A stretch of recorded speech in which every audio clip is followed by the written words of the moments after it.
پاکستان کی بھارت کو شکست پر کانگریس کی رپورٹ نے مہر ثبت کر دی۔ وزیر اعظم شہباز شریف کہتے ہیں امریکی صدر نے بارہا بھارتی طیارے مار گرانے کا ذکر کیا، اب تو وہ بھی کہتے ہیں پاکستان نے بھارت کے نئے نکور جہاز گرائے۔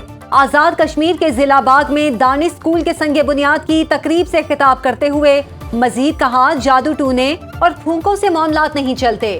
فیلڈ مارشل کی قیادت میں مشاورت سے بھرپور بے خوف فیصلے کیے۔ شاہینوں کی کارکردگی نے دشمن کو گھٹنوں کے بل گرنے پر مجبور کیا۔ افواج پاکستان کی فتوحات اور دلیری کے باعث پاکستان کا وقار دنیا میں بلند ہوا۔ کشمیر بنے گا پاکستان، وہاں بھی دانش اسکول تعمیر ہوں گے۔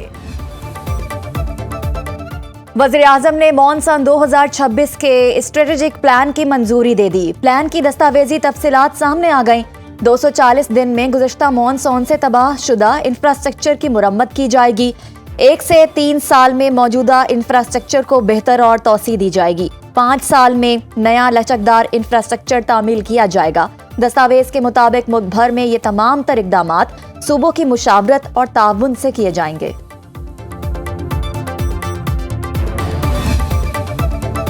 الیکشن کمیشن نے N18 ضمنی الیکشن کے لیے فوج طلب کر لی۔ ہری پور میں فول پروف سیکیورٹی کے لیے سیکرٹری داخلہ کو بھی خط لکھ دیا۔ انتخابی عملے سے متعلق دھمکی آمیز الفاظ پر وزیر اعلیٰ خیبر پختونخوا سہیل آفریدی کو کل بلا لیا۔ N18 سے امیدوار شہر ناز عمر ایوب بھی طلب۔ الیکشن کمیشن کے مطابق وزیر اعلیٰ نے حویلیاں جلسے میں انتظامیہ، پولیس اور الیکشن عملے کو دھمکایا۔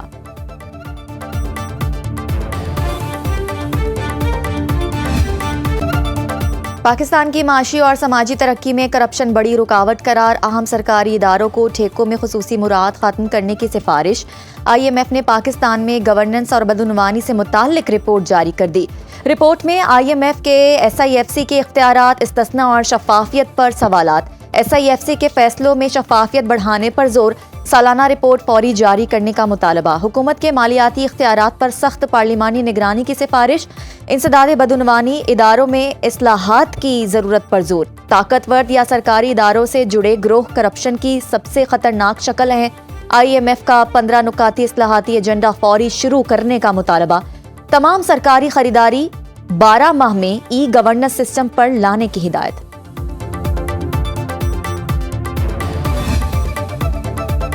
اشرافیہ اپنی جیبیں بھرنے کے لیے معاشی ترقی میں رکاوٹ ڈال رہی ہے۔ IMF رپورٹ کے مطابق ٹیکس سسٹم پیچیدہ، کمزور انتظام اور نگرانی بدعنوانی کا باعث ہے۔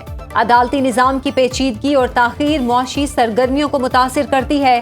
ٹیکس ٹو GDP تناسب میں کمی بدعنوانی کے خطرات کی علامت ہے۔ بجٹ اور اخراجات میں بڑے فرق سے حکومتی مالیاتی شفافیت پر سوالات ہیں۔ حکومتی اور بیوروکریسی کے زیر اثر اضلاع کو زیادہ تر ترقیاتی فنڈ ملے۔ رپورٹ کے مطابق اینٹی کرپشن پالیسیوں میں تسلسل کی کمی اور غیر جانبداری سے اداروں پر عوام کا اعتماد ختم ہو رہا ہے۔ پاکستانیوں کو سروسز کے حصول کی خاطر مسلسل ادائیگیاں کرنا پڑتی ہیں۔ پاکستانی عوام معیار زندگی میں ہمسایہ ممالک سے پیچھے رہ گئے۔ کرپشن کی نظر ہونے والی رقم سے پیداوار اور ترقی میں اضافہ ہو سکتا ہے۔ اشرافیہ اپنے مفاد کے لیے پالیسیوں پر قابض ہے۔ IMF رپورٹ کے مطابق سرکاری عہدوں پر فائز شوگر ملز مالکان نے مسابقت کی قیمت پر اپنے کام کو منافع بخش رکھا۔ شوگر ملز مالکان اپنے فائدے کے لیے برآمدات اور قیمتوں کے تعین کی پالیسیوں پر اثر انداز ہوئے۔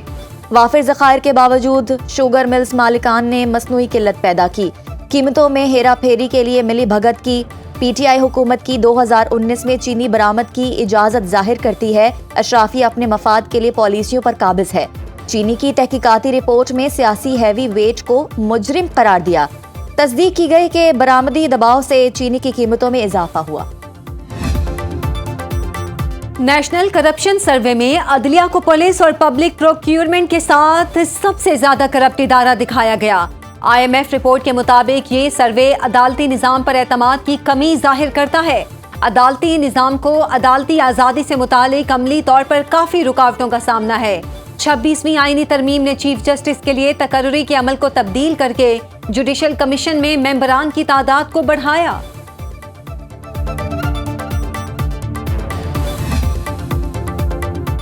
ایشیائی ترقیاتی بینک نے پاکستان کے لیے $33 کروڑ قرض کی منظوری دے دی۔ اعلامیہ کے مطابق فنڈز پاور ٹرانسمیشن نظام کی بہتری کے لیے استعمال ہوں گے۔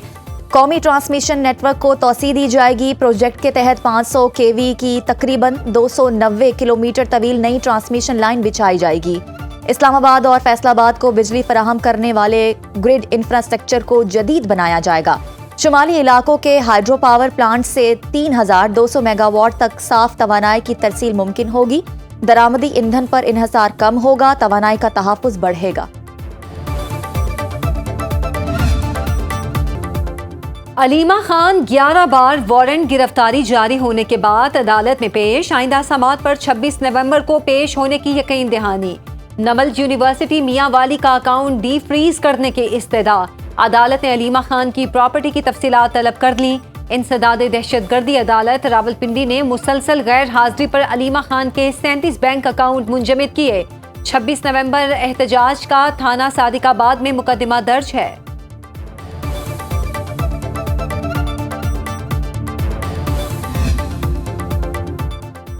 آئین میں ہونے والی ترمیم کو کسی عدالت میں چیلنج نہیں کیا جا سکتا۔ وفاقی وزیر قانون اعظم نذیر تارڑ کہتے ہیں پارلیمان بالادست ہے اور اسے بالادست ہونا چاہیے۔ آئین میں ترمیم کا اختیار پارلیمنٹ کے پاس ہے۔ آئین پاکستان کہتا ہے منتخب نمائندوں نے ملک کو اسلامی قوانین کی روشنی میں چلانا ہے۔ آئینی عدالت کا قیام کوئی نئی چیز نہیں۔ 2006 میں ملک کی سیاسی قوتوں نے آئینی عدالت بننے کا فیصلہ کیا تھا۔ دستاویز پر بانی پی ٹی آئی نے بھی دستخط کیے تھے۔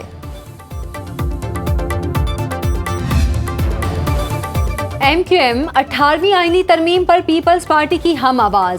18ویں ترمیم پر مکمل عمل درآمد کا مطالبہ۔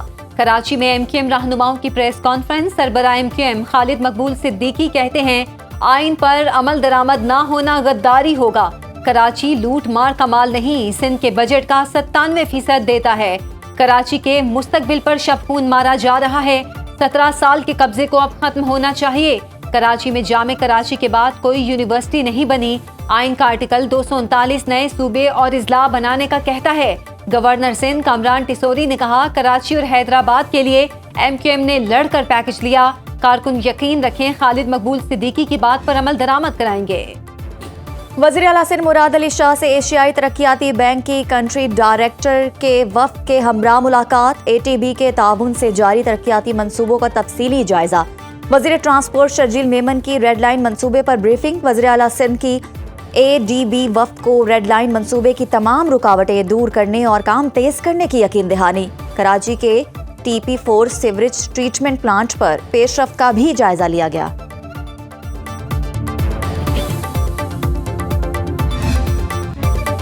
نو منتخب mayor New York Zohran Mamdani اور امریکی صدر ڈونلڈ ٹرمپ کی ملاقات کل وائٹ ہاؤس میں ہوگی۔